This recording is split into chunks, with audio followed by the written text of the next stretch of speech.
हमारे साथ इस समय मुलायम सिंह हैं, मुलायम सिंह यादव समाजवादी विचारधारा को लेकर आगे बढ़े। एक वक्त में कन्हैया कुमार और मुलायम सिंह यादव जेएनयू में बड़े छात्र के तौर पे, छात्र नेता के तौर पे इनको पहचान मिली। सामाजिक मुद्दे हो, जेएनयू का जो इंटरनल मैटर हो, उन सब चीज़ों के अलावा जो इंटरनेशनल मैटर्स है, उस पे इंटरनेशनल इश्यूज़ हैं, अंतर्राष्ट्रीय मुद्दा जो है उस पे अच्छी समझ रखना और उस पे बोलना इनकी पहचान बन गई थी। लेफ्ट के ये दोनों नेता रहे, लेकिन आगे चल के इन दोनों में तकरार होता है, वैचारिक तकरार, और आज इस वक्त कन्हैया कुमार कांग्रेस का दामन थाम चुके हैं। लेकिन आज भी मुलायम सिंह यादव उसी समाजवादी विचारधारा को लेके आगे बढ़ रहे हैं। क्या कहेंगे मुलायम जी, आपके तो अच्छे दोस्तों में से रहे, जिसको लेकर आप लोगों ने एक नई लड़ाई की शुरुआत की, पहचान दिलाया कैंपस में, लेफ्ट को खड़ा किया आप लोगों ने, और इस वक्त उसी लेफ्ट को छोड़कर कन्हैया कुमार कांग्रेस के नेता बन गए हैं। देखिए, जहाँ तक दोस्ती का सवाल है, दोस्ती हम लोगों से बेहतर कोई नहीं निभाता है। जो हमारे दोस्त होते हैं, लेकिन हम वैचारिकी से समझौता नहीं कर सकते अपने, क्योंकि विचार रहेंगे तो विचार हमारे मरने के बाद भी रहेंगे, और विचारों से जो हमारे जुड़ेगा वो इतिहास में दर्ज होगा, दर्शन में दर्ज होगा, ज्ञान विज्ञान में दर्ज होगा। तो विचारधारा का जो सवाल है वो व्यक्ति से बहुत बड़ा है, दोस्ती से बहुत बड़ा सवाल है। और जहाँ तक है देश दुनिया समाज के समझदारी को लेकर के है, तो नो डाउट हम छात्र आंदोलन के लोग हैं, सामाजिक न्याय के सवालों को लेकर लड़ते रहे। एक ज़माने में लिंगडों के सवाल को लेकर के हम लोग फोर फ्रंट पे थे। इसी दिल्ली के गलियों में पुलिस के लाठियों के सामने अपने अपने जिस्म को बिछा देते थे। तो वो एक अलहदा मैटर है, लेकिन सवाल आज भी है कि आप अगर इस देश के जो ऑपरेट तबका है, जो सबाल्टर्न्स हैं, जो हाशिए पे है, जिसको सत्ता और संसाधन से आज भी वंचित है, जिसको आज भी मंदिरों में घुसने पे आज भी उनको मारा जा रहा है, आज उनको लहूलुहान किया जाता है, अभी ताज़ा घटना आपने देखा ही होगा। तो ये सवालों को लेकर के आज भी हमारी जो है मन बेचैन रहता है, और इन सवालों से हमें लगता है कि हमारा जो हिस्ट्री है, हमारा जो कल्चर है, हमारा जो दर्शन है, वो साफ साफ वो उस मुक्ति का बात करता है जिसमें जिसमें आज़ादी है, जिसमें फ्रेटर्निटी है, बंधुता है, न्याय है और सबका सम्मान है, डिग्निटी। और ये जो पूरी सोशल जस्टिस की लड़ाई है, जिसमें समाज के हर तबके के साथ, ऐसा नहीं कि इसमें किसी समाज के किसी विशेष वर्ग को इसको ख़त्म कर दिया जाएगा। सोशल जस्टिस के जैसे भारत में क्या होता है कि जितनी भी सियासत चल रही है उसमें जो अपर कास्ट एलिट डोमिनेटेड जो आइडिया हैं, उसमें जितने भी सबाल्टर्न्स हिस्ट्री फिलॉसफी दर्शन आए हैं उसको बहुत रिड्यूस कर दिया, इसको रिडक्शन थ्योरी बोलते हैं। बाबा साहब को बहुत दिन तक संवर्ण जो है उनको संविधान निर्माता बोलते रहे, वो आज भी यूनिवर्सिटियों में किताबों में उनको संविधान निर्माता तक ही रिड्यूस करते रहे। लेकिन बाबा साहब ने जो है न केवल समाज पे, दर्शन पे, संस्कृति पर, इतिहास पे, भूगोल पर और तमाम सारे कानूनी जो है उस पर लिखा है, लेबर पे लिखा है, महिला पे लिखा है।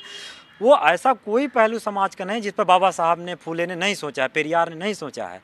तो इन सारे दार्शनिकों के विचारों को जब हम समाज में लागू करते हैं तो उसको उनकी बात करके जो गद्दारी करते हैं, जो अंबेडकर का नाम लेते हैं आजकल, जो कर्पूरी का नाम लेते हैं और कर्पूरी का नाम लेकर के जो है छुरा घोंप रहे हैं, तो उनको तो सावधान करना पड़ेगा ना अपने समाज को।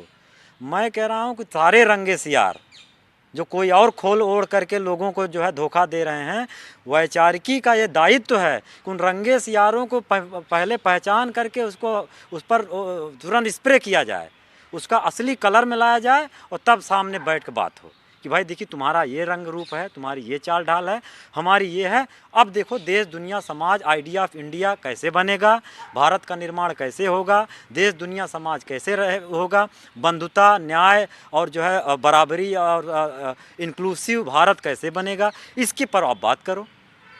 लेकिन मुलायम, आप जिन सब मुद्दों को उठा रहे हैं, ये सब बात कन्हैया कुमार आज भी कर रहे हैं। जिस सामाजिक न्याय की बात कर रहे हैं, वो बोल रहे हैं कि सामाजिक न्याय अगर कोई पार्टी दिला सकती है तो देश की वाहिद पार्टी है कांग्रेस। इसकी वकालत वो कर ही रहे हैं। वो डी राजा जी का हमारे नेता हैं, अभी भी हैं, हम लोग उनको मानते हैं, और कम्युनिस्ट पार्टी के अभी जनरल सेक्रेटरी हैं।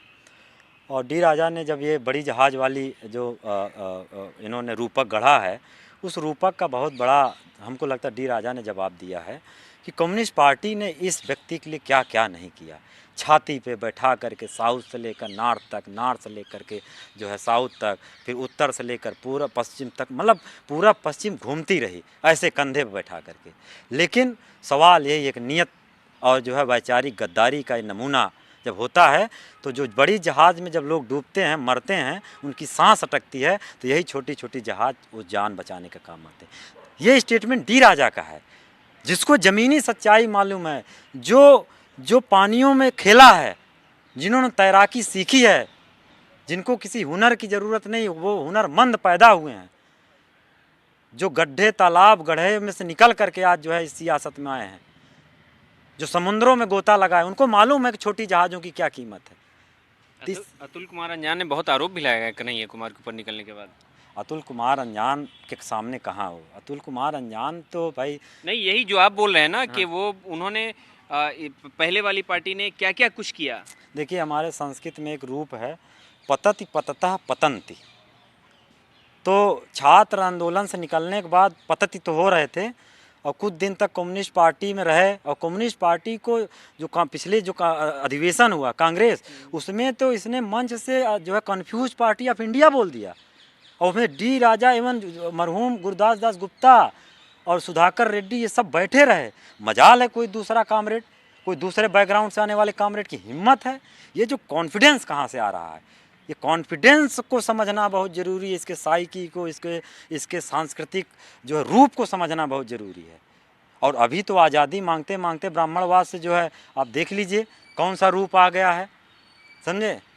तो जो कहते हैं ना कि रूप, हमारे ब्राह्मणिकल मिथकों में जो रूप बदलने की एक छवि है, कि कभी जो है ये रूप बदलते हैं, तो कभी हिरण ऋषि बन जाता है, कभी ऋषि हिरण बन जाता है, तो ये कभी हिरण भेड़िया बन जाता है।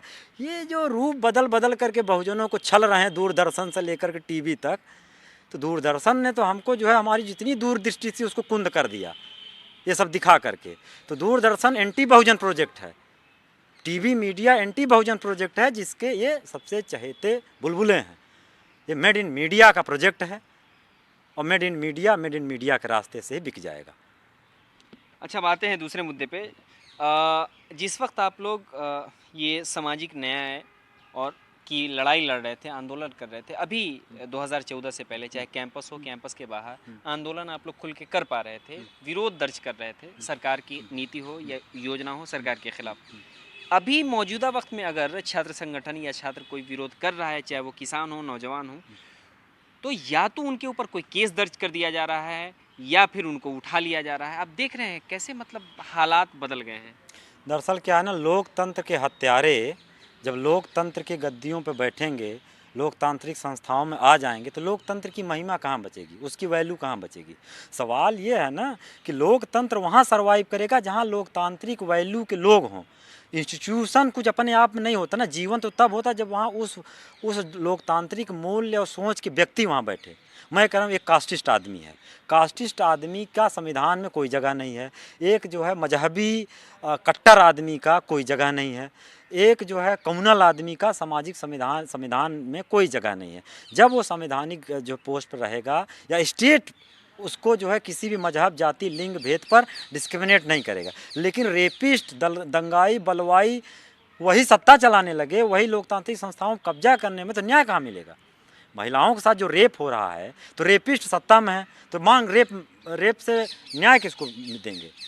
बेटी बचाओ की दायरे करें, बेटी किससे बचाओ, रेपिस्टों से बचाओ। कठुआ के लिए, कठुआ में जो आसिफा के साथ हुआ, उस बलात्कारियों के पक्ष में मार्च झंडा लेकर कौन कर रहे थे, यही रेपिस्ट, भाजपा के लोग, यही संघ के जो है आतंकी गिरोह, जिसका अभी आतंकवादियों के साथ जो है नाम आया, कितने भाजपा के लोगों का नाम आया है, मीडिया में है, लेकिन कोई जो है नाम लेवा नहीं है। क्यों? क्योंकि मीडिया का जो पूरा जो जातिवाद है, मीडिया का जो पूरा तांडव है, आतंक है, वो इतना ज़्यादा है। और ये जो है कह रहा हूँ कि ब्राह्मणवाद और कैपिटल का जो नेक्सस है, वो इंडियन फांसीवाद को जो है जस्टिफाई करता है।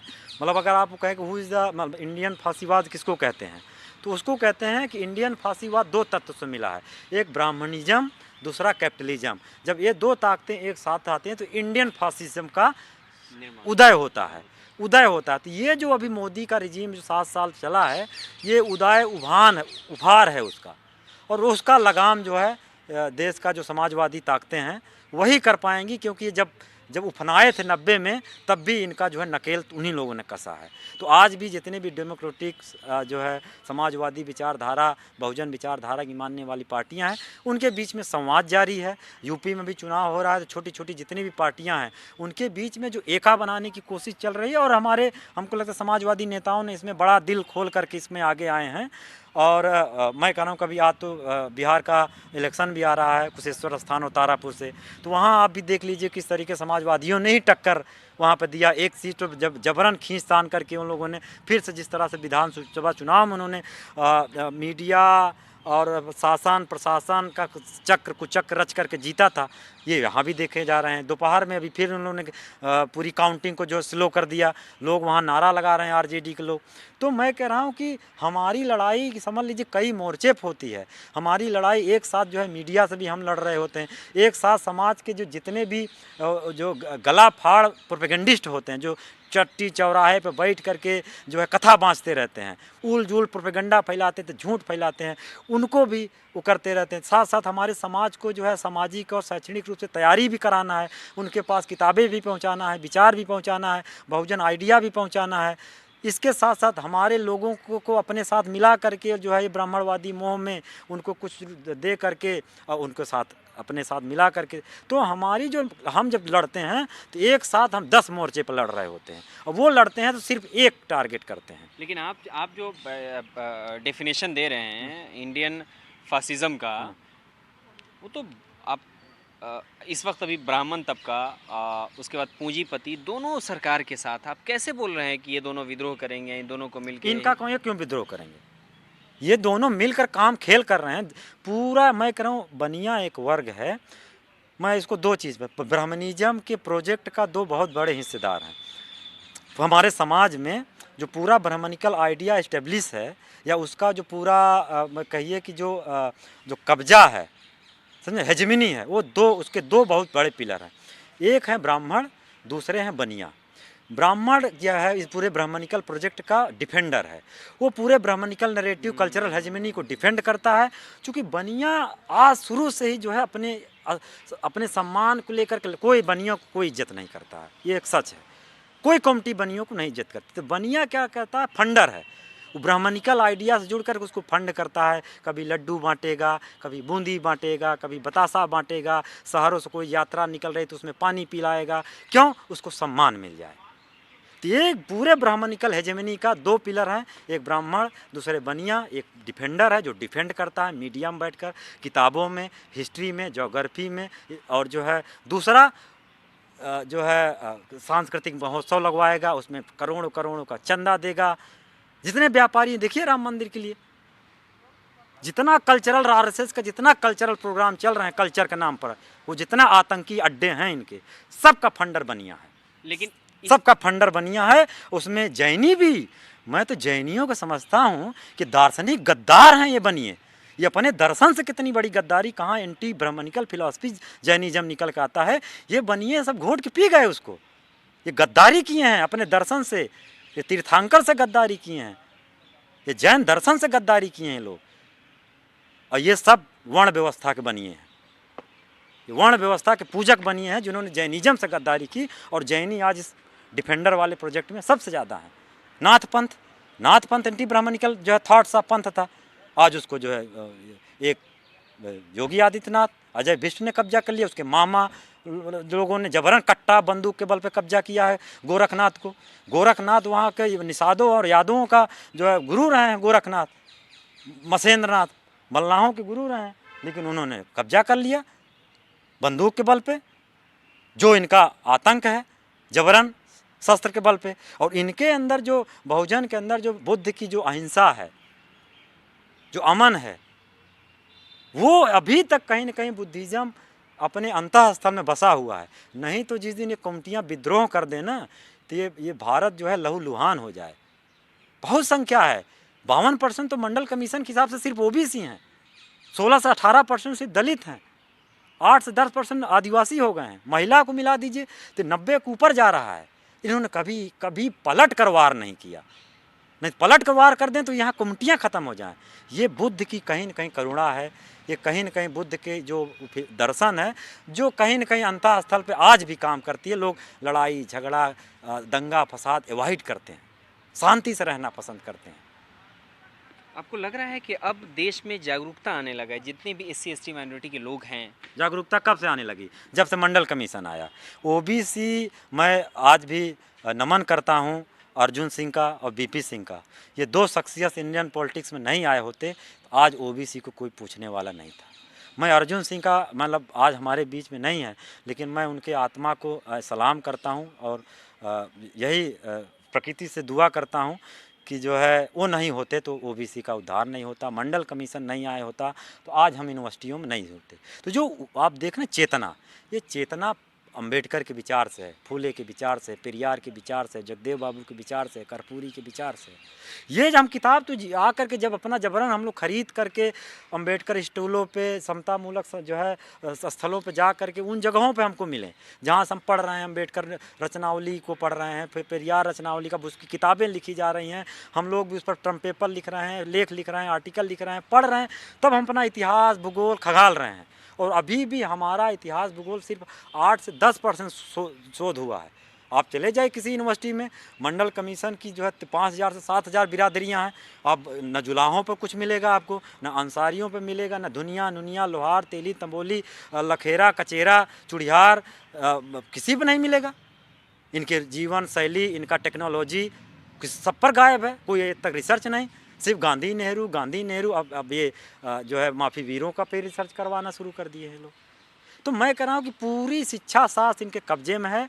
धीरे धीरे बहुजन आइडियोलॉजी अपने नायकों को पढ़ेगी, अपने फिलासफी को लेकर के जब गांव में जाएगी, जब हमारे घरों में मूर्तियों की जगह किताबें रखी जाएंगी हमारे दरफ्तों में, तो हम जो है सच में एक समतामूलक एक आदर्शवादी जो हमारा भारत का कॉन्स्टिट्यूशन कहता है कि सेकुलर डेमोक्रेटिक सामाजिक न्याय वाला भारत, सोशलिस्ट भारत हम बना पाएंगे। और प्रोजेक्ट में हम लोग रात दिन लगे हैं, हमको बहुत हड़बड़ी नहीं है।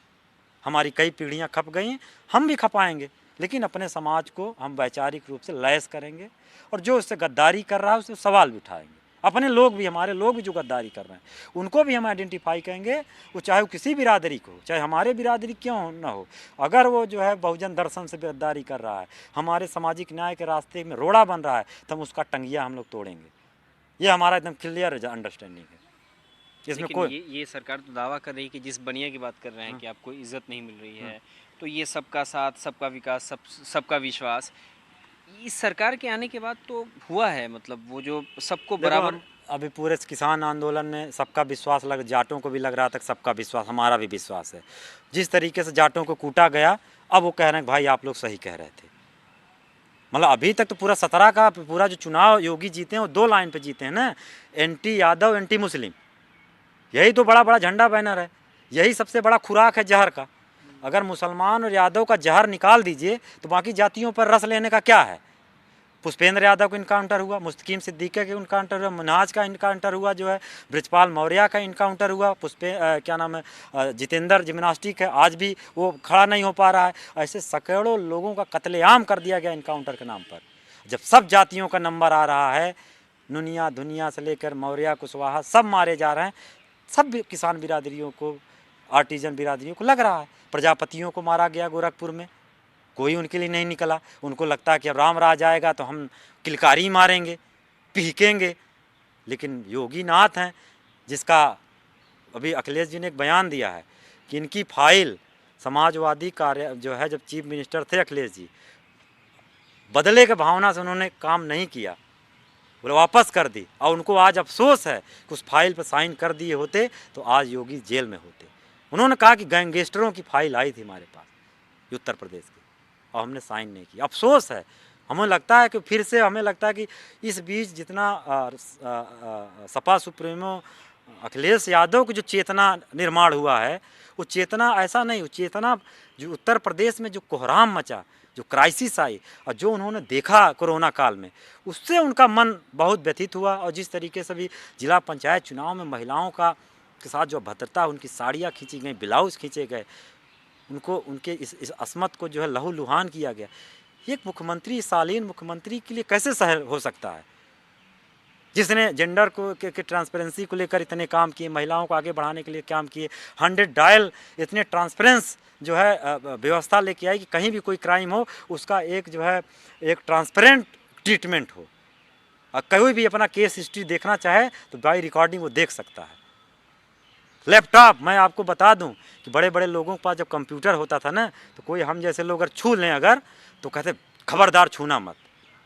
कंप्यूटर क्या है, आपका जो मीडिया चैनल आप जा करें, हम किस पर अपलोड करेंगे? कंप्यूटर पे। आप टिकट बुक करना हो किस पर पढ़ेंगे? आज आपको PDF पढ़ना है, दुनिया का ज्ञान विज्ञान है तो कंप्यूटर पे है। बहुजनों को एक नहीं करोड़ों किताबों को एक किताब का एक पुंज दे दिया, एक सोर्स दे दिया, वो कंप्यूटर। ये विजन है समाजवादियों का। अगर कंप्यूटर नहीं मिला होता तो आज चेतना हम वर्ल्ड विजन से नहीं जुड़ पाते। किताबें तो हमारे लिए आज भी बहुजन विचारधारा किताबें कहाँ हमारे गांव तक पहुँची हैं। ये कंप्यूटर ना आया होता, लैपटॉप तो बहुत सारे जो अपर लोग थे जिनके पास होता था तो ऐसे हिकारत भरी नज़रों से देखते थे। मैं कहता हूँ कि समाजवादियों का इतना ये विजन जो पूरे बहुजन समाज को, हाशिए के समाज को, उनको वर्ल्ड विजन से जोड़ दे रहा है कि बहुजनों तुम्हें पढ़ना है तो किताबें नहीं हैं तो लैपटॉप लो और उसमें सर्च करो, तुमको 20 आर्टिकल मिलेगा। तुम सर्च करो, तुम्हें टिकट बुक करना, तुम्हें आर्टिकल पढ़ना है, एक थाट पे 1000 आर्टिकल तुम लैपटॉप से खोज सकते हो। किताब में कहाँ ढूंढे जाओगे? यूनिवर्सिटी में कहाँ दाखिला था OBC दलित का? OBC तो भी 10 साल हुआ है। तो ये समाजवादियों का चेतना है, समाजवादियों का विजन है। उन्होंने अपने पीढ़ियों को ज्ञान विज्ञान के सबसे बड़े केंद्र से जोड़ दिया, सबसे बड़ी टेक्नोलॉजी से जोड़ दिया। जहाँ आप बहुजन आज TV चैनल लेके घूम रहे हैं, लैपटॉप ना हो तो कोई वीडियो एडिटिंग नहीं हो पाएगी उनकी। और वही HP का लैपटॉप, जो लोग कहते हैं ना कि लैपटॉप मार्केट में, मैं आज तक हरामखोर नहीं मिला जो यह कहते हैं कि मेरे पास समाजवादियों का लैपटॉप है, बिक रहा है, ले लो। मैं खोज रहा हूँ हरामखोर को जो कहता है कि अखिलेश का दिया हुआ लैपटॉप मेरे पास है, कोई खरीदना चाहे तो बताए, मैं खरीदने के लिए तैयार हूँ। बस उसको चिढ़ किसका है? जैसे लैपटॉप खोलता है तो उसमें जो नेताजी और अखिलेश जी का जो फोटो दिखता है, उससे उसके तन बदन में जैसे आग लग जाती है, जैसे किया जाता हो। इतनी घृणा, ये ब्राह्मणवाद का सबसे बड़ा प्रोजेक्ट है, घृणा, नफरत। वो ऐसे तिलमिलाता है, लेकिन आर्टिकल सर्च करता है तो बहुत मज़ा आता है उसको। अपने माँ बाप का टिकट बुक करता है तो बहुत मज़ा आता है उसको। यूट्यूब पर अपना नया नया ज्ञान विज्ञान देखता है तो बड़ा मज़ा आता है। कोचिंग क्लास लैपटॉप पे कर रहा है तो बहुत मज़ा आता है उसको। अनअकैडमी का कोचिंग हम अपने लैपटॉप पे पढ़ रहे हैं, दुनिया का आर्टिकल लैपटॉप पढ़ रहे हैं। लेकिन जैसे खोलते हो अखिलेश और नेताजी के फोटो देख करके लगता है 7 पीढ़ियों का खून उसका सूख जाता है। ये जहर किसने भरा है पीढ़ियों में? कैसे बंधुता आएगी, कैसे न्याय कर पाएगी पीढ़ी, जिस पीढ़ियों को वैचारिक रूप से बंजर बनाने का काम ब्राह्मणवाद कर रहा है। मैं कहता हूँ इन पीढ़ियों को सबसे ज़्यादा उद्धार की ज़रूरत है और सबसे ज़्यादा प्रोजेक्ट अपर कास्ट मोहल्लों में करने की ज़रूरत है। सबसे ज़्यादा राष्ट्र निर्माण की भावना और समाज के उद्धार की भावना अपर कास्ट के मोहल्लों में, बनौटी टोले में करने की ज़रूरत है, ठकुराने में करने की ज़रूरत है, बनियौटी टोले में करने की ज़रूरत है। इन टोलों के लोगों जो विष भरा हुआ है, अगर वो काम कर गया तो मैं कह रहा हूँ कि समता, बंधुता और जो है सामाजिक न्याय का प्रोजेक्ट भारत को जो है खुशहाली के नए स्तर पर ले जाएगा। लेकिन आप जो बड़ा आरोप लगा रहे हैं कि गुंडागर्दी अपराधी के बारे में, गृह मंत्री तो साफ तौर से बोल रहे हैं कि अब उत्तर प्रदेश में दूरबीन लगाकर खोजने पे भी कोई अपराधी नहीं मिल रहा है। मुझे लगता है कि और आप इतने मतलब इंडियन मीडिया भारतीय सियासत के साथ न्याय नहीं कर पाएगी। अगर यूरोप की मीडिया, किसी और देश की मीडिया स्वतंत्र रूप से यहाँ उसको एक्सेसिबिलिटी मिले और उसको जो है अपनी रिपोर्ट, अपना काम करने को मिले, तो मैं कह रहा हूँ कि दुनिया की कोई मीडिया जो है भारत का सच दिखा सकती है, भारत की मीडिया सच नहीं दिखा सकती। ये कास्टिस्ट कम्युनल कैपिटलिस्ट प्रोजेक्ट है इनका। कास्टिस्ट कम्युनल कैपिटलिस्ट का मिला जुला रसायन है मीडिया, जिसको पी करके लोग जहर उगल रहे हैं। कास्टिस्ट, कम्युनल, कैपिटलिस्ट, 3 का रसायन है मीडिया। अगर 3 रसायन बंद कर दीजिए सब खत्म है मीडिया का। 3 मेजर कंपोनेंट है इंडियन मीडिया का चरित्र का। तो यही मीडिया तो दावा कर रहा है लगातार, चूँकि देश में इस वक्त महंगाई बड़ा मुद्दा है, और ये कह रहा है कि पूरे विदेशों में भी डंका बजा रहा है, मोदी जी बजवा रहे हैं, देश का नाम। मीडिया के लिए सबसे बड़े लिटमस टेस्ट है माननीय लालू यादव। मैं तो आजकल जो है लोगों का जो है चेक इसी लाइन पर करता हूँ, लालू यादव के नाम से मैं लिटमस टेस्ट करता हूँ। उसके बाद जो उसका प्रतिक्रिया आता है फिर मैं अपना जजमेंट तैयार करता हूँ कि क्या राय है इसकी। लालू यादव को नाम लेते ही पता नहीं कितने लोगों के पेट में पनारे निकलने लगते हैं। तो मैं लालू यादव को एक कह सकते हैं सिद्धांत का एक वो मान रहा हूँ, स्टैंडर्ड मान रहा हूँ कि वो आदमी का नाम लीजिए, प्रगतिशीलता, कुढ़नशीलता, तंगशीलता के पीछे जितने सील हैं सब बाहर आ जाते हैं। और आज वो आदमी दुनिया में कह रहा हूँ कि भारत उसको जज नहीं करेगा, लेकिन दुनिया के मीडिया एक दिन उसको सुनहरे अक्षरों में लिखेगी उस शख्सियत को। और भारत के दुर्भाग्य है कि जीते जी किसी का कदर नहीं करती है, उसके मृत्यु होने के बाद उसका। अम्बेडकर को तो इन्होंने 40 साल बाद आज अम्बेडकर के हर पहलू पर रिसर्च हो रहा है, हर पहलू बात हो रही। आज से 10 साल पहले कौन अम्बेडकर की बात करता था? नहीं, लालू प्रसाद चाहे वो लालू प्रसाद यादव हों, रामविलास पासवान हों, शरद यादव हों, इन लोगों ने SC ST OBC माइनॉरिटी के लिए बहुत काम किया है, इसमें कोई शक नहीं है। उत्तर प्रदेश का चुनाव है, आने वाले दिनों में विधानसभा का चुनाव है 2022 में। हर पार्टी अपने अपने तौर से मैनिफेस्टो जारी कर रही है, किसी ने कर दिया है, कोई जारी किसी को करना है। महिला सुरक्षा को लेके या महिला रिजर्वेशन को लेके बड़ा मुद्दा रहा है शुरू से। इस पे हर पार्टी चाहती है अपने मैनिफेस्टो में इसको शामिल करना। कांग्रेस कह रही है कि 40% रिजर्वेशन वोट बंटवारे के वक्त में हम महिला को देंगे। नियत खोर हैं वो लोग, नियत खोर हैं। भारत में चीज़ें नियति से होती हैं, नीतियाँ इम्पॉर्टेंट नहीं है, नियति इम्पॉर्टेंट है।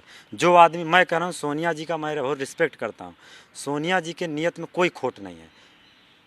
ये बात हम अगर सोनिया जी डिसीजन लें तो वो आज भी महिला रिजर्वेशन बिल 33% नहीं 50% पास हो सकता है, और सारे समाजवादी नेता एकदम एड़ी चोटी का बल लगा के पास कर दे। एक ही बात तो है कि हमारी महिलाएं कहाँ हैं उसमें। कोटा विदिन कोटा का आप बात कर दीजिए। मैं कह रहा हूँ कि महिला की भागीदारी 50%, उनकी आधी आबादी है। बस आप तय कर दीजिए कि SC ST OBC माइनॉरिटी की महिलाएं उसमें इतने % होंगी। ये नियत का सवाल नहीं है भाई, नीति का सवाल नहीं है। महिला रिजर्वेशन बिल 40% में कौन महिला है? फिर जैसे ये समाजवादी नेता इस पर कमेंट करेंगे, उनको जो है बोलने लगेंगे कि ये उल्टा सीधा है, महिला विरोधी हैं। ये महिला विरोधी हैं लोग, ये महिलाओं का, किस महिलाओं की बात कर रहे हैं? मैं कह रहा हूँ कि हम लोग जो है हाशिए के समाज के उत्थान की कल्याण के लिए बात करते हैं, तो हाशिए का समाज तो चिन्हित किया जाता है, नहीं तो ऑलरेडी समाज में संविधान में डिफाइन है कौन हाशिए पे है, कौन शोषित है, कौन पीड़ित है, कौन वंचित है, सत्ता संसाधन के गलियारे से कौन गायब है, इतिहास के किताबों से कौन गायब है। ये सब सच है। आप 40 नहीं 50 करें और 50 में तय कर दें कि SC ST OBC माइनॉरिटी की महिलाएं ये रहेंगी। कल समाजवादी पार्टी, RJD, BSP सब मिल करके जो है इसको पास कर देंगे। नियत का सवाल है, कांग्रेसियों के अंदर नियत का खोट है। ये एंटी वुमेन है, ये एंटी वुमेन है। और जो एंटी वुमेन नहीं है वो आए महिला कोटा विदिन कोटा के सवाल के साथ। आज नहीं कल पार्लियामेंट में पास हो जाएगा, और कल देखिए जैसे ये कोटा विदिन कोटा होगा, कांग्रेस BJP पार्लियामेंट में एक हो जाएंगे। और हुआ है पिछली बार 33% रिजर्वेशन बिल में कांग्रेस BJP 7 वोट किए हैं। किसको भ्रम दे रहे हैं, किसको भ्रम फैला रहे हैं? मतलब आप वो जमाना चले जाइए कि आप कान पे जनेऊ चढ़ा कर राजनीति करते थे। कान पे जनेऊ चढ़ा रहेगा, नीचे से आपका कट जाएगा, बचेगा कुछ नहीं। चढ़ाइए आप कान पे जनेऊ, जितना चढ़ाना हो, घूम घूम करके जो है पूरे अखंड भारत का आप तीर्थाटन करिए कान पे जनेऊ चढ़ा करके। मुझसे उससे कोई दिक्कत नहीं है। नहीं तो भाजपा भी तो लाई है, मतलब महिला को 27% अगर रिजर्वेशन की बात की है तो उस BJP ने भी तो करके दिखाया अपने। मैं कह रहा हूँ महिला रिजर्वेशन बिल पे दोनों साथ थे, कोटा विदिन कोटा खिलाफ थे। 33% कोटा विदिन कोटा मैं पे कह रहा साथ हूँ कि नहीं थे। न्याय कहाँ लोकेट करेगा? सोशल जस्टिस तो वहीं लोकेट करेगा जहाँ समाज के हर वर्ग की न्याय होगा। जिस पॉलिसी में समाज के वंचित तबके के न्याय की भावना स्थिर नहीं है, वो पॉलिसी फ्रॉड है, हम उसका कहीं लेवल समर्थन नहीं करते हैं। जिसमें बहुजनों को भ्रमित करने का, उनको वंचित करने का सियासत रची जाएगी, हम उसको कभी सपोर्ट नहीं करेंगे। और हमको लगता है कि प्रियंका गांधी के आर्द बार्द जितने लोग हैं, वो जो परिक्रमा गैंग है, वो अपनी महिलाओं को तो सोचे कि उसकी महिलाएं कैसे आएंगी इस सियासत में, कैसे आएंगी? लाए ना, अभी मंत्री बनाए ना, BJP ने मंत्री बनाया ना। तो BJP थे भाई, समाजवादियों ने तो किसको किसको मंत्री और विधायक सांसद नहीं बना दिया। फूलन देवी सबका नाम है, उससे बड़ी विद्रोही महिला कौन है दुनिया में? विद्रोही महिलाओं में चौथा स्थान है उसका। लेकिन आज फूलन देवी का नाम ले लो तो कितने महिलाओं का, बाप रे, चेहरा लाल पीला क्या क्या होने लगता है नाम लेते ही फूलन देवी का। फूलन की स्पिरिट अगर महिलाओं में जिस दिन आ जाएगी, भारत के अंदर एक सशक्त नारीवाद होगा, जो 33% फिर महिला रिजर्वेशन की बिल की ज़रूरत नहीं पड़ेगी, वो महिलाएं लड़ के ले लेंगी अपना इस पे। लेकिन उनके अंदर फूलन को आइकन बनाना पड़ेगा, फूलन की स्पिरिट डालना पड़ेगा। ये जो 16 श्रृंगार करके फेमिनिज्म बतियाने वाले लोगों से काम नहीं चलेगा। उसके लिए खेत में काम करने वाले, गाय भैंस की रखवाली करने वाले, चारा भूसा करने वाले, खेतों में काम करने वाले, बोझा ढोने वाले, बालू ढोने वाली, गिट्टी ढोने वाली, सड़क पर काम करने वाली, घास छीलने वाली, मछली पकड़ने वाली, सब्जी बेचने वाली महिलाओं का कहाँ स्थान है उसमें? पत्थर तोड़ने वाली इन महिलाओं का कहाँ है उसमें? ये आइडिया ऑफ इंडिया में महिलाएं कहाँ हैं? आप इनकी बात नहीं करेंगे। आप सोचते हैं कि आप आज के डेट में SC ST OBC के नौजवानों को आप भ्रमित कर देंगे। मतलब उल्लू इतना भी ना बनो कि जो है रात में भी तुम्हें न दिखाई बने। दिन में तो तुम्हें नहीं दिखाई दे रहा तो समझ में आ रहा है, रात में भी ना दिखाई दे। अच्छा, इन दिनों उत्तर प्रदेश के चुनाव में को देखते हुए अभी A टीम और B टीम में बांट दिया गया है वहाँ के चुनाव को। कहा जा रहा है कि जो छोटी छोटी पार्टियां हैं वो गठबंधन कर रही हैं बड़ी पार्टियों से, या छोटी छोटी पार्टियां अगर इकट्ठा आके लड़ रही हैं, इससे डायरेक्ट बीजेपी को फ़ायदा हो रहा है। देखिए, अभी तक सारी पार्टियां जो जिनका एक है कि जिससे 5 सालों में जनता सबसे ज़्यादा परेशान है, जिनके घरों से लाशें, जिन लाशों को लकड़ी मैसर नहीं हुई, जिस लाशों को आग मैसर नहीं हुई, जिनकी मुखाग्नि नहीं दी गई, उन परिवारों से जाके पूछिए कि कौन सरकार चाहते हैं। जिनके बेटों को, बेटियों को, जिनके माँओं को कोई जो है दिल्ली में मरे, कोई जो है यहाँ पानी देने के लिए नहीं आया पाया, कोई आग देने नहीं पाया, जिनके घरों में जब लाशें 3-3 दिन तक जो है कब्रिस्तानों में ये शमशान घाटों पर लाइन लगा करके जो जलाने के लिए लाइन लगाए, उनके परिवार से पूछिए। जिन्होंने अपना माँ खोया, जिनको बाप खोया, जिनका जवान बेटा खोया है, जिन्होंने अपना चिराग खोया है। संगम किनारे इलाहाबाद चले जाए, हमारे दादा बताते हैं कि आज तक इलाहाबाद में इतने संख्या में लाश, पंडों से पूछ लीजिए, वहाँ के जितने भी जो ये हमारे पंडे हैं, जिस महाबाभन जिसको बोलते हैं, तेरही बरखी खाने वाले, जिसको ये लोग तिवारी चौबे लोग नीच बाभन बोलते हैं, उसका छुआ नहीं खाते हैं। गिरी, पुरी, सागर, गोस्वामी बाभनों की बात कर रहा हूँ मैं, जो कर्मकांड श्राद्ध कराते हैं, उनसे बात करिए, वो बताएंगे रियल पिक्चर देश की क्या है, वो बताएंगे किसकी सरकार आनी चाहिए। जिन लाशों से, जिन जो है मैं कह रहा हूँ कि मोर्चरी में जिन मशीनों की चिमनी पिघल गई गुजरात में लाश जलाते जलाते, क्या वो दर्द भूल जाएगा क्या लोग? मैं कह रहा हूँ कि जिनके घरों में लाशें नहीं गिरी हैं वो दर्द नहीं समझते हैं। जिन्होंने अपना बेटा माँ बाप खोया है, आज भी वो दर्द महसूस है। तो किस बुनियाद पे ये सरकार 350 प्लस का दावा कर रही है? एक ही बुनियाद है, वो रसायन है, एंटी मुसलमान, एंटी यादव। तो अब तो एंट्री हो गई है ना, मुसलमान और जिन्ना, इन सब की एंट्री तो हो गई है इलेक्शन से पहले ही। जिन्ना ये सब कह रहे सावरकर, हैं आपके वही अखिलेश यादव जिनके बारे में बोल रहे हैं, वही तो बोल रहे हैं कि एक ही स्कूल ऑफ नहीं तो सब तो पता है ना कि भाई पटेल, नेहरू, गांधी, अंबेडकर, JP, लोहिया, जिन्ना, ये कहाँ से पढ़ के आए थे? वो जो यूरोप के अंदर जो डेमोक्रेटिक स्वरूप उस समय देख कर आ रहे थे। डेमोक्रेसी तो भाई आप संविधान सभा का डिबेट पढ़िए, जिनको समझ में नहीं आता है कि जो इंडियन डेमोक्रेसी का जो स्वरूप रचा जा रहा था, जो फाउंडेशन रखी जा रही है, उसमें जो डिबेट किए जा रहे हैं, नेहरू के सामने जो संविधान का मसौदा रखा गया, उसमें जो काउंटर करने वाले, उसमें आप जयपाल सिंह मुंडा, अंबेडकर और जो है का डिबेट पढ़िए। संविधान सभा के डिबेट में आपको समाजवादियों का भी नरेटिव है कि किस तरीके से हमें भारत पसंद है, भारत की बुनियाद क्या होगी, एक भारत, खुशहाल भारत कैसे बनेगा। वो बुनियाद तो आप उसको पढ़िएगा ना, तो आपको जो है ये स्कूल ऑफ थॉट जिसकी बात अखिलेश यादव कर रहे हैं कि ये यूरोप में उस समय चल रहा था, जब भारत के अंदर डेमोक्रेसी का उदय हो रहा था, तब वहाँ डेमोक्रेसी एक एस्टेब्लिश फॉर्म में थी, और वहाँ से पढ़ कर के उन्होंने अपने कंट्री को उसी तरह का डेमोक्रेटिक कंट्री, उसी तरह का सेकुलर कंट्री का बनाने का ख्वाब देखा संविधान निर्माताओं ने। वही बात तो अखिलेश यादव कह रहा है, और क्या कह रहा है? इसके जवाब में केशव प्रसाद मौर्य बोले वो समाजवादी नहीं नमाजवादी पार्टी है। तो वो स्टूलवादी पार्टी हैं, उनका वो स्टूलवादी पार्टी का पार्ट है, जहाँ उनको स्टूल मिलता है। क्या मतलब? मतलब ऐसे जाएँ, जब नमाजवादी पार्टी बोलेंगे तो स्टूलवादी पार्टी भी बोलने जाएंगे ना, जहाँ पिछड़ों को, मौर्याओं को, कुर्मियों को स्टूल बैठने को दिया जाता है और बाकी जातियों को जो सोफ़ा चेयर मिलती है। क्या सम्मान है? पूरा बहुजन आंदोलन आत्मसम्मान से लबरेज है। अगर अरे बहुजन तो दलित के घर पे जाके प्राइम मिनिस्टर पैर धो रहे हैं, गृह मंत्री खाना खा रहे हैं, कैसे बोल रहे हैं सम्मान नहीं दिया तो जा मैं कह रहा हूँ कि इतना दिल्ली की सड़क सब गंदी आके आध्यात्मिक सुख लें ना, पखाना साफ करके सारे रहा? झाड़ू भाजपा तो लगाए वाल्मीकि मंदिर नहीं में नहीं जाके वो पखाना साफ करें, गटर में घुसें। एक भी भाजपाई गटर में घुसा है आज तक? मैं कह रहा हूँ कि बिजवाड़ा विल्सन का पूरा प्रोजेक्ट है सैनिटरी वर्कर इस सब पे, कभी कभी उन गटर में घुसने वाले लोगों के साथ घुस कर तो देखो। एक भाजपाई को पकड़ करके कोई आदमी गटर में दबोच दे, अगले दिन उसको आध्यात्मिक सुख मिल जाएगा। एक भाजपाई को, इस दिल्ली से लेकर पूरे देश में कोई भाजपाई को कोई भी जो है गटर में साफ करने वाले वर्ग जो हैं, पकड़ करके जबरन दबोच दे, उसको 6 फीट गड्ढे में घुसेड़ दे और उसके बाद मीथेन और जितनी गैसें जिसके अंदर जो दब के मरते हैं वो निकालेगा, जिंदगी भर मोदी को गाली देता फिरेगा। आध्यात्मिक सुख मोदी ले, हम नहीं लेंगे। अच्छा, आखिरी सवाल, इस वक्त महंगाई बड़ा मुद्दा है देश में।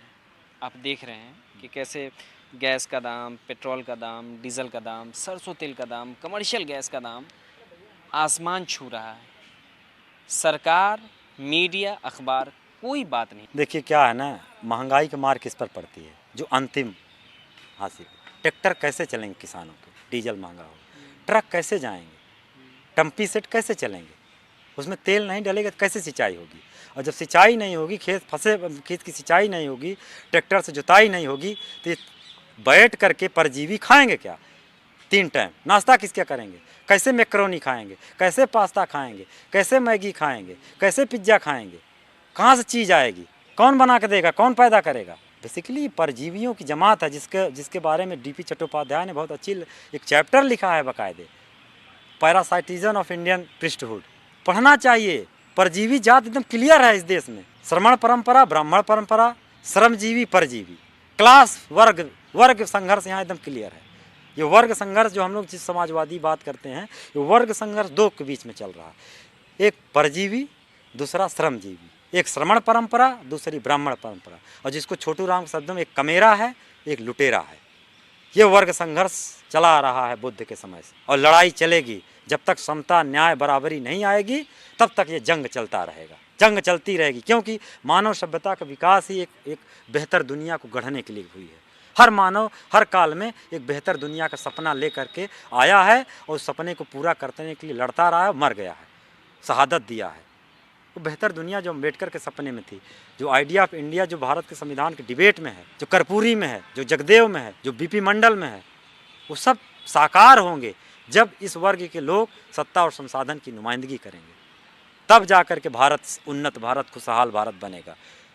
जब तक ये परजीवी बैठे रहेंगे, जब तक ये 3 का केमिकल बनेगा, कास्टिस्ट, कम्युनल एंड कैपिटलिस्ट, तब तक जो है देश खुशहाल नहीं हो सकता। कैपिटलिस्टों के हाथ में पैसा जा रहा, तेल महंगा है, अडानी के लगे हुए हैं, अडानी के गोदाम है, इसलिए बिल आया है। कास्टिस्ट, कम्युनल एंड कैपिटलिज्म के नेक्सस को जो तोड़ देगा, वही भारत की खुशहाली को ला पाएगा, इंश्योर कर पाएगा। आने वाले दिनों में मुलायम सिंह यादव किस भूमिका में हम उनको देख सकते हैं? हम लोग जिस आइडिया ऑफ इंडिया की बात कर रहे हैं, वकालत कर रहे हैं, उसमें आने वाले दिनों में चुनाव हैं 5 स्टेट्स में, खास करके सबसे बड़ा अभी उत्तर प्रदेश का चुनाव है विधानसभा का। मुलायम सिंह, डॉक्टर मुलायम सिंह यादव को हम लोग किस भूमिका में देखेंगे? बीजेपी का विरोध करेंगे आप? हम अपना अंतिम दम लगा देंगे कि दोबारा कोई जो है कठुआ ना हो, उत्तर प्रदेश में दोबारा कोई जो है हाथरस ना। जिस तरीके से दलित बेटी को जलाया गया, पुलिस प्रशासन द्वारा जलाया गया, पुलिस प्रशासन जलाने का मतलब स्टेट जला रहा है। जिस स्टेट की हम शपथ लेते हैं भारत का संविधान के तहत, वो स्टेट जो है एक दलित बेटी को रात के अंधेरे में जला रहा है। जो महिलाओं के साथ रेप हो रहा है, क्या हुआ सेंगर का? तो मैं कह रहा हूँ कि करने वाले कौन हैं, किस जमात के लोग हैं? बलात्कारियों के साथ झंडा लेकर कौन चलने वाला लोग है? रात के कह रहे हैं कि 12 बजे घूम सकती बेटी, उसी दिन 3 बेटी लखीमपुर में गायब हो गई, उसी दिन 3 दिन बेटी गायब हो गई। कैसे चलेगा? महिलाएं सुरक्षित नहीं हैं, किसान सुरक्षित नहीं हैं, नौजवान सुरक्षित नहीं हैं, मीडिया के प्रतिरोधी धारा के मीडिया के लोग सुरक्षित नहीं हैं। कब उनका मर्डर हो जाएगा पता नहीं, क्योंकि मर्डरर लोग बैठ गए हैं, जो रात दिन जो गला काट करके सियासत में आए हैं, रात दिन जो गोली मार करके लोगों को मिटिगेट करके आए हैं, उनसे आप न्याय की उम्मीद करते हैं? हम लोग अंतिम दम तक लड़ेंगे इनको ख़त्म करने के लिए। मुलायम सिंह यादव थे जिन्होंने masters, MPhil, PhD Jawaharlal Nehru university से किया है। आज जिसकी वकालत कर रहे हैं, जिस आइडिया ऑफ इंडिया की बात कर रहे हैं, जिस सामाजिक न्याय की बात कर रहे हैं, ये सब पढ़ने के बाद इन्होंने समझा है। इसलिए हम बार बार खुद भी बोलते हैं और इसकी वकालत भी करते हैं कि आपको समझना होगा, चूँकि एक बड़ा हिस्सा है जो इन सब सच्चाई से दूर है, ख़ास करके SC ST माइनॉरिटी के लोग, जो दलित बहुजन लोग हैं, वो लोग अभी इन सब चेतनाओं से दूर हैं। आपको पढ़ना होगा, समझना होगा। जब तक आप समझेंगे नहीं, पढ़ेंगे नहीं, अपने हक की लड़ाई को आगे नहीं बढ़ा सकते। ये मुलायम सिंह थे जिन्होंने खुल के अभी जो मौजूदा हालात है, ख़ास करके केंद्र में हो या कई राज्यों में जो बीजेपी की सरकार है, उसकी नीति पे, उसकी योजनाओं पे खुल के बात किया इन्होंने। सहयोगी आशीष के साथ मैं जसीम उल हक, नेशनल दस्तक, दिल्ली। नेशनल दस्तक की आपसे गुजारिश है कि अगर इसको बचाना चाहते हैं तो नेशनल दस्तक को सब्सक्राइब करने के लिए रेड कलर के सब्सक्राइब बटन को दबाएं, फिर बेल आइकन की घंटी दबाएं। नेशनल दस्तक को बचाने के लिए बहुत जरूरी है कि हर खबर को शेयर करें, लाइक करें, कमेंट जरूर करें।